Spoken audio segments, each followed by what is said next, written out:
Kapıda yaşıyor.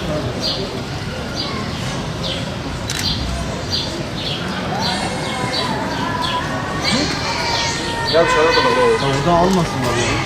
Bana bakalım.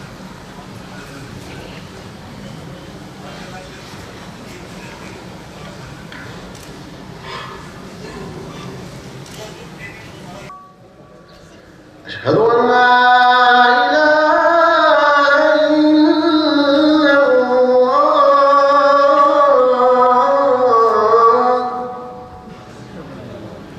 أشهد أن محمدًا رسول الله.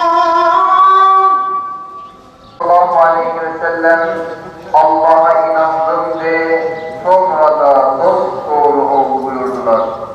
Aziz kardeşlerim, insanın yaratılış gayesi kulluktur.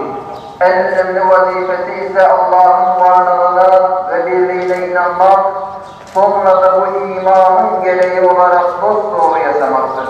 Cenab-ı Hakk'a itaat, Resulullah sallallahu aleyhi ve selleme ittiba etmektir.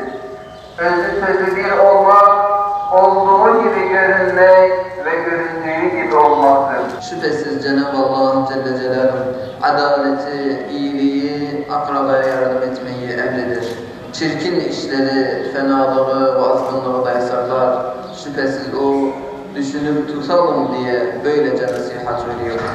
اهدنا الصراط المستقيم صراط الذين أنعمت عليهم غير المغضوب عليهم ولا الضالين